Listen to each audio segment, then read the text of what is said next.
next village is far away. And even if we had so much money and we go to the village, we wouldn't even have enough bakers to bake enough bread for these people.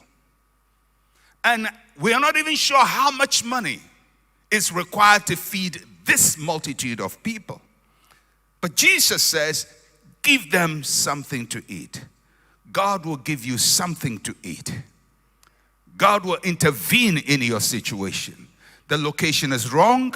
The resources are limited. Time is against you. But I hear Jesus speaking from the centuries into our life today. Give him something to eat. Give her something to eat.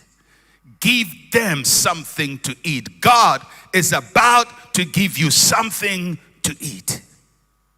So, two options. Send them away. Don't try to solve it. Disciples. Jesus, give them something to eat.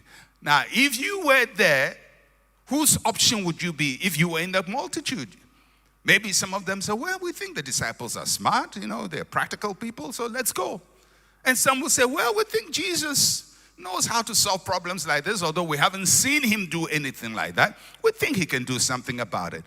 Where would you be? Would you say, let me close shop, or give them something to eat? I trust Jesus, or I trust the disciples. Where is your faith? What is this among so many people? So, one of the disciples comes and says, Lord, there's a young boy here who hasn't eaten his food. He's kept his 5 loaves of bread and 2 fish. Remember, this is a small boy's lunch. It's not an adult lunch. So, in my mind's eye, I can imagine if he's a lad, probably about 12, 14, he's going to hear Jesus. His mother says, take this bread and take this fish. He didn't have anybody, he didn't have big grown men in mind. So this is a small boy's meal. And they say, Jesus, this is what we have. Jesus says, fine. Now let's try to solve the problem. So let's see how Jesus solves the problem. Luke's account in chapter 9, verse 14 to 15. For there was about 5,000 men. Then he said to the disciples, make them sit down in groups of 50. And they did so and made them all sit down. 5,000 people massed up is very difficult to feed. When you see the problem big as it is, it's difficult to solve it. So Jesus introduced a process.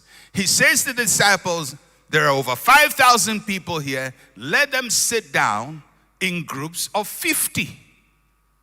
So in groups of 50, that probably means if it's just 5,000, there'll be about 100 groups. So instead of solving 5,000 problems, Jesus now is looking at it in groups of 100 or 50 for 100. Even if you double it, there will probably be about 200 groups spread out there. And what Jesus is teaching us is even when you have all the solution, you have to organize the problem. You cannot deal with the masses as they are. You have to organize the masses. You have to organize the people. You have to put them in proper structured groups. Otherwise, your resources, no matter how miraculous they are, will be abused. Jesus knew the full number of the people. Jesus understood the size he had to deal with. So he rearranged the people. They came together as a mass, but he put them into an organized group. One of the things I've learned, and I'm sure you've also learned it in life, is that normally when you break down problems, they seem easier to solve. Normally, it's just break it down. Many times the problem looks so big, and then you break it down. As a matter of fact, in most mathematical problems, the solution is just breaking it down, breaking down the equation to the lowest level, and you have the answer. So the ability to segment the problem. Jesus, the Son of God, the creator of the universe, understood that when you are dealing with things that are natural and human, you have to organize it properly.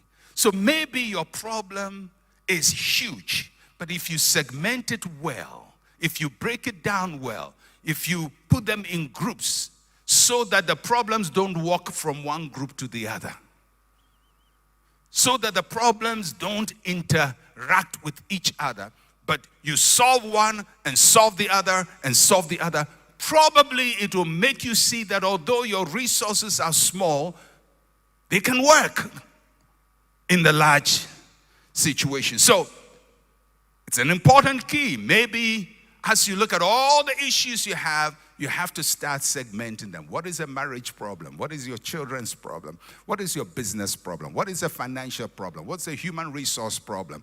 Which one is a structure problem? Whatever it is, just break it down and see it clearer. And Jesus made everybody sit down. The days of Jesus were quite close to the days we're living in Ghana. If you don't make people sit down, they will trample over the food you are giving to them. We've seen it happen many times. Jesus made the people sit down. That just shows you how smart Jesus is. And so let's see how Jesus applied the resources. Matthew's account in chapter 14, verse 19. Then he commanded the multitudes to sit down on the grass. And he took the 5 loaves and the 2 fish. Looking up to heaven, he blessed, broke, gave the loaves to the disciples, and the disciples gave to the multitudes.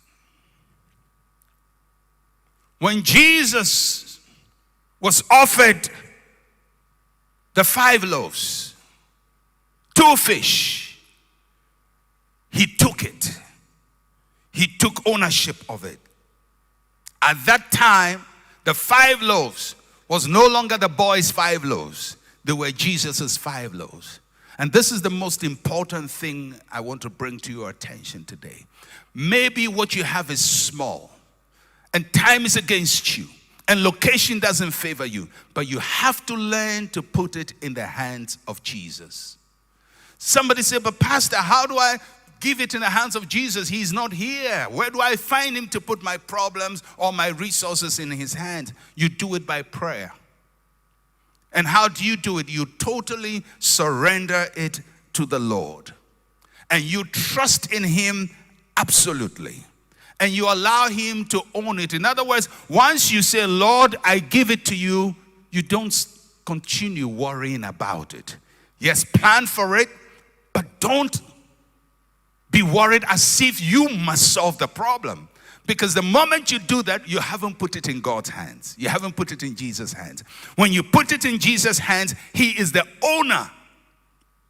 And you have to trust him. So somewhere in your life, somewhere in the next few days, you have to make a quality decision to take what you have in your hands and say, Lord, I don't even know how big this is. What is this among so many? But I place it in your hands. I trust you with it. And from today, I refuse to be anxious and I refuse to worry. Because it is in your hands. My 5 loaves and my 2 fish are not your 5 loaves and 2 fish. You have to give it to him. You have to give it to him. You have to trust him with it. And you have to do it in prayer. And when you do it in prayer, it has to be a commitment that is real. Don't put it in his hands and go and take it tomorrow morning. Put it in his hands and take it tomorrow morning. When you put it in his hands, learn to trust him. And say that in prayer. Commit it to him in prayer. So Jesus took ownership of it because it was given to him. Then he blessed it.